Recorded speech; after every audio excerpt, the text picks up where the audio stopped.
Hi everybody, welcome to Live with Chaudhry. I'm here at CPHI Worldwide. It's day 2 and I'm delighted to join by Michael Earl, who is going to tell us a bit more about Owen Mumford Pharmaceutical Services and what they're showcasing this week at the show. So Michael, first of all, it's lovely to see you, my friend. How are you? I'm doing well, Russ, thank you. How about you? I'm very, very well. Now, Michael, before we start talking about Owen Mumford's Pharmaceutical Services, how was day 1? Busy. This is obviously one of the biggest shows of the year, CPHI. We had a lot of time spending discussions with prospective clients, but also with other people in the industry that we collaborate with and have a lot of common interest with as well. So a good day.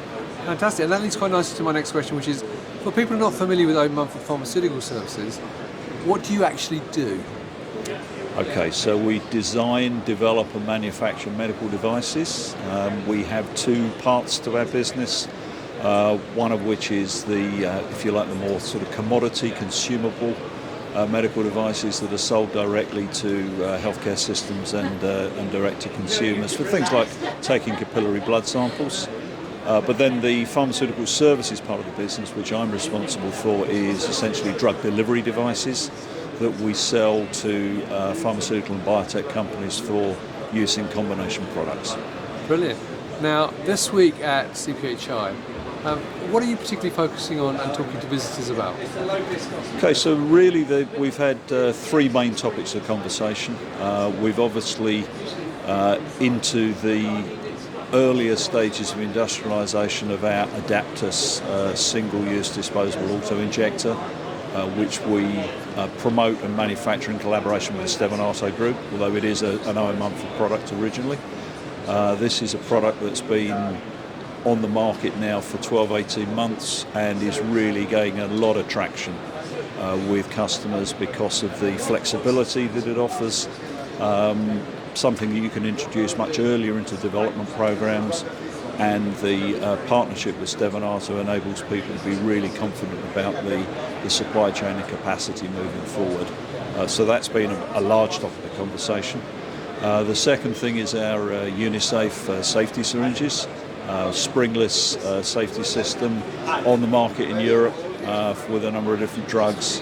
And then the third thing which goes on from that is we have a reusable auto-injector for use with the UniSafe safety syringe.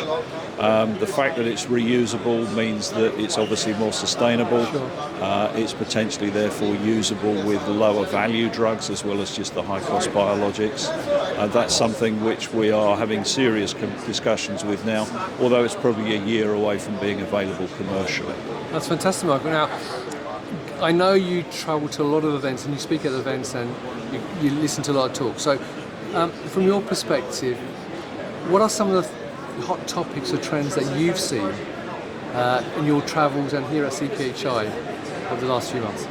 Okay, so the hottest topic, which has been a hot topic for certainly 18 months, 2 years now, and is clearly not going to go away, is sustainability and, you know, what the combined pharmaceutical, medical device and general sort of healthcare industries can do to lessen the impact that the products that we make, whilst they're great for human health, you know, people are being more concerned about the impact they're having on the wider planet now.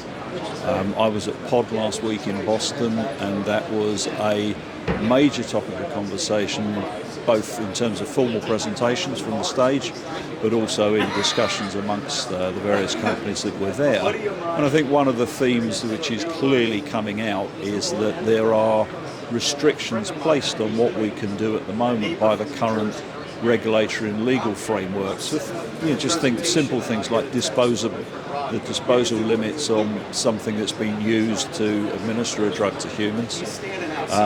There's going to be a lot of framework changes that's going to be needed to improve the position.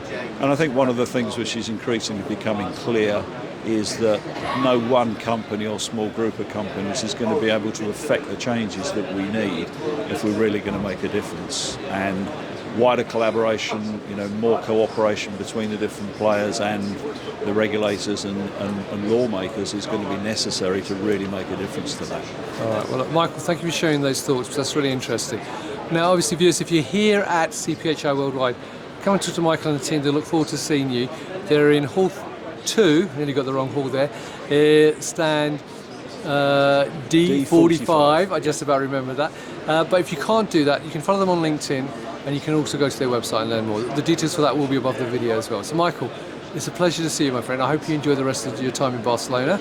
And viewers, as I said, if you're here, come and check out the booth here at the show. If you can't though, visit the website with the LinkedIn page. So Michael, once again, thank you for your time, and viewers, thank you for watching. Until next time, stay well and stay safe. Bye-bye.